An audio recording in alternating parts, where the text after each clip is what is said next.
총선을 앞두고 살펴보는 우리 지역 선거구 후보 윤곽. 오늘은 김포시 서울 편입과 5호선 연장 이슈로 뜨거운 김포시 을 지역을 조명합니다. 전세사기 피해가 멈추지 않고 있는 가운데 인천시의 정책 지원과 피해자 지원센터 운영을 개선해야 한다는 목소리가 나왔습니다. 쌀쌀한 날씨에 캠핑객들 사이에서 텐트 안 일산화탄소 중독 사고가 늘고 있습니다. 캠핑객들의 각별한 주의가 필요합니다.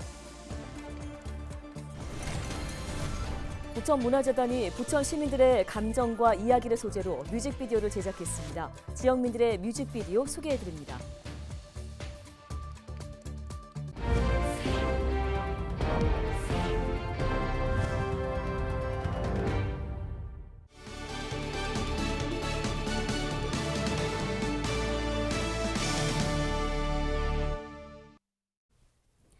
시청자 여러분 안녕하십니까? 헬로티비 뉴스입니다. 내년 4월 총선을 앞두고 지역마다 여러 인사들이 후보군으로 하마평에 오르고 있습니다.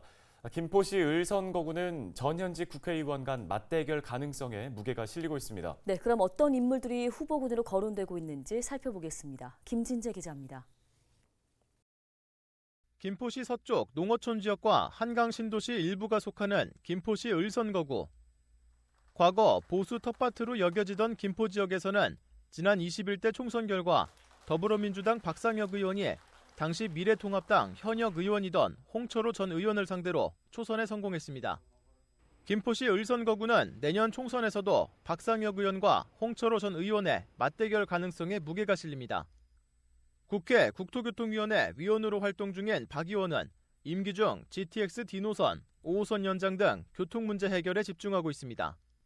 최근에는 여당이 서울 김포 통합특별법을 발의하는 등 김포의 서울 편입을 추진하자 김주영 의원과 함께 기자회견을 열고 교통부터 해결하라며 편입 추진을 비판했습니다.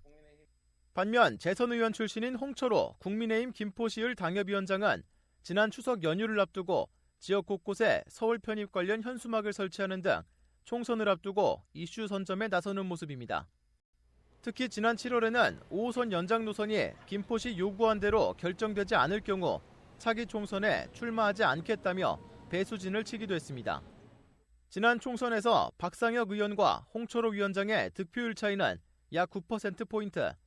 이달 중순 지역 언론사가 김포 시민을 대상으로 실시한 여론조사 결과에 따르면 더불어민주당과 국민의힘의 정당 지지율 차이는 2.5%포인트로 나타났습니다. 중도층의 표심에 따라 판세가 달라질 수 있는 만큼 각 당은 저마다 서울 편입과 5호선 연장 등으로 초반 이슈몰이에 나서고 있습니다. 한편 지역 정치권에서는 이외에도 정하영 전 김포시장과 김준현 전 민주당 김포시을 지역위원장, 이회수 경기교통공사 상임이사, 박진영 민주당 전 대변인 등의 김포시을 후보군으로 하마평에 오르고 있습니다. 헬로티비 뉴스 김진재입니다. 올해 달력도 이제 한 장 남았습니다. 곳곳에서 다양한 행사들이 많이 열리는 연말인데요. 네, 한 해를 마무리하는 시점에 부천에서는 평범한 우리 이웃들의 이야기를 소재로 만든 노래와 뮤직비디오가 처음 공개됐습니다. 누구나 보고, 듣고 즐길 수 있다고 하는데요. 이정아 기자가 소개합니다. 시청사 잔디광장에 크리스마스를 연상하게 하는 대형 트리가 환하게 불을 밝혔습니다. 부천의 상징 복숭아나무를 형상화한 이른바 시민이야기 트리입니다. 부천문화재단이 시민들과 함께 한 달 동안 지역 곳곳에서 이어온 축제의 마지막 순서, 도시이야기 페스티벌의 폐막식입니다. 문화 자원으로서 시민의 이야기를 지금 원동력으로 삼고 있어요. 그래서 시민의 이야기가 그 반짝반짝 빛났으면 좋겠다라고 해서 이렇게 이야기가 벽면에 5개의 그 복숭아의 5개의 수술과 5개의 꽃잎을 가지고 형상화해서 만든. 부천 시민들의 감정과 이야기를 소재로 만든 이색적인 노래도 선보였습니다. 노래는 부천문화재단이 지난 2018년부터 시민이 직접 쓴 수필 등을 엮어 만든 도시다감 감정사전에서 아이디어를 얻었습니다. 노래의 제목은 펑키 펑키 시티. 유명 밴드 노브레인의 목소리가 더해져 한층 신나는 곡이 됐습니다. 바쁜 하루를 살아가는 현대인들을 위로하겠다는 취지인데 뮤직비디오에는 부천 세계 비보이 대회 우승자부터 부천FC 선수들, 소방관, 시민들이 등장해 의미를 더했습니다. 콘텐츠는 유튜브 채널과 온라인 음원 사이트에서 만나볼 수 있습니다. 시민들의 감정을 끄집어내서 정말 많은 여러 가지 콘텐츠들로 만들었고요. 시민들의 감정을 우리가 쉽고 친근하고 대중적으로 편안하게 들을 수 있게끔. 부천문화재단은 수년간 문학에만 한정했던 도시 이야기, 도시다감 감정사전을 올해는 만화와 무용까지 모두 3개 분야로 확대했는데 새로운 이야기는 다음 달 공개합니다. 헬로티비 뉴스 이정아입니다. 카자흐스탄 의료기관 관계자들이 부천 지역 보건의료 시스템 견학과 교류 협력을 위해 부천 의료기관과 부천시 보건소를 방문했습니다. 카자흐스탄 국립의과대학과 구립병원 관계자 등 10명은 지난 20일부터 순천향대 부천병원의 병원 경영자 프로그램에 참여한 뒤 23일 부천시 보건소를 견학했는데요. 부천시는 지역의 외국인 환자 유치 등록 의료기관 20여 곳과 진료 특화 분야에 대해 소개하는 등 외국인 환자 치료 인프라에 대해 자세하게 소개했습니다. 부천시는 지난 4월 카자흐스탄 알마시티에서 의료관광 설명회를 여는 등 외국인 환자 유치 사업을 확대하고 있습니다. 부천시가 공항 소음 피해 지원 공모사업 지원 대상으로 선정돼 청소년 여행과 어린이 환경교육 지원 사업에 나섭니다. 선정된 사업은 청소년 여행 사업인 공항과 함께하는 저탄소 힐링 여행과 어린이 환경교육 문화사업인 그린 아이인데요. 기존 주민지원사업비와 별도로 1억 5천만 원의 예산을 추가로 확보하게 됐습니다.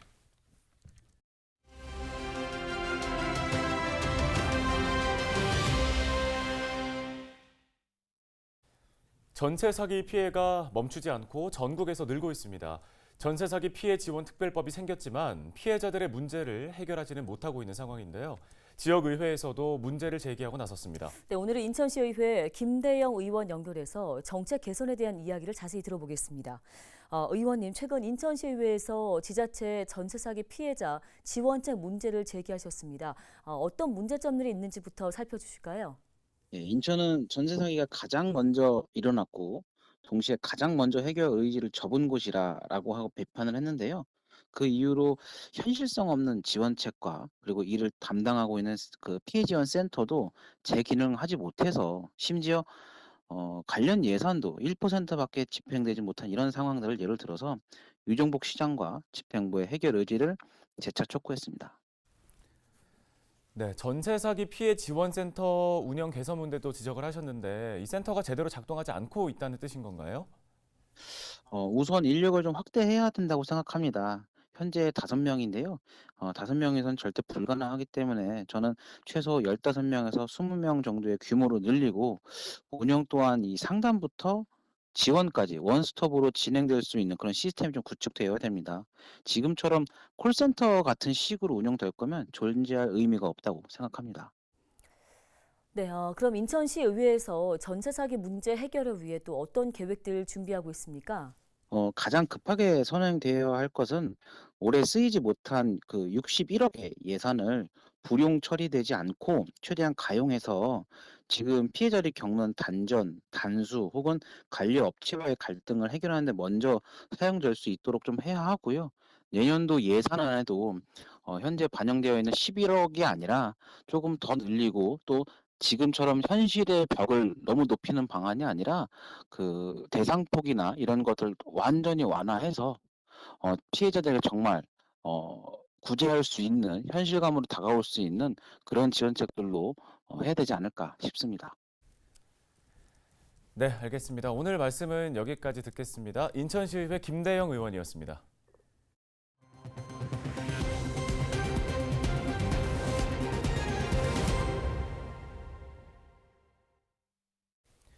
캠핑의 묘미인 겨울 캠핑 떠나시는 분들 요즘 많습니다. 이른바 불멍하시는 분들, 춥다고 실내로 화로를 들였다가는 큰 사고를 당할 수도 있는데요. 네, 색깔도 냄새도 없는 일산화탄소가 캠핑객들을 위협하고 있습니다. 보도에 전소영 기자입니다.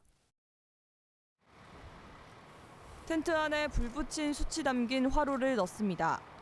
화로를 실내에 들여놓자마자 일산화탄소 경보음이 울립니다. 텐트 문을 닫고 10분이 지나자 일산화탄소 농도는 1900ppm 이상으로 치솟았습니다.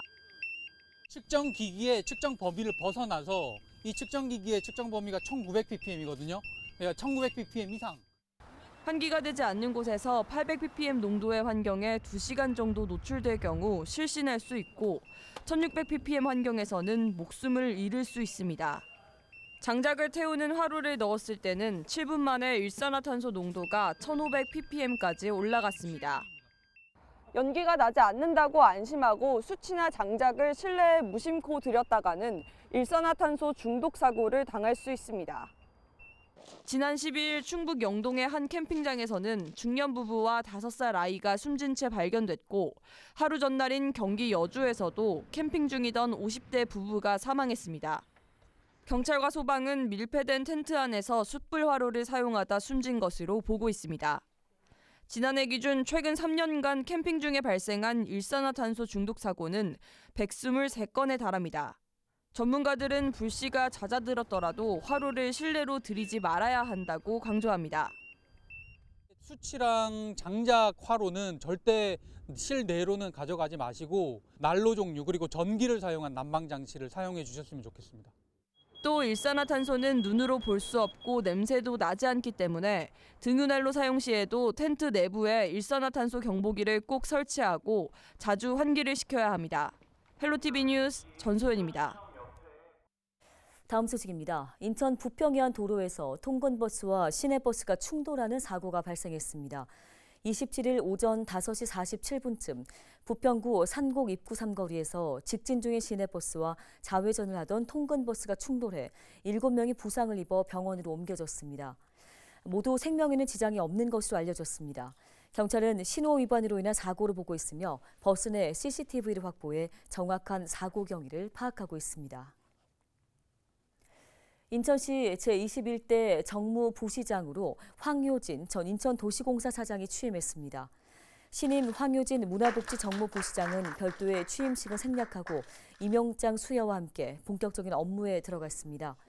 황 정무부시장은 민선 6기 당시 유정복 당선인의 인천시장직 인수위원회 위원과 인천도시공사 상임감사, 인천도시공사 사장을 역임했으며 지난해 민선 8기 인천시장직 인수위원회, 지역균형발전분과위원회 위원으로 활동한 바 있습니다.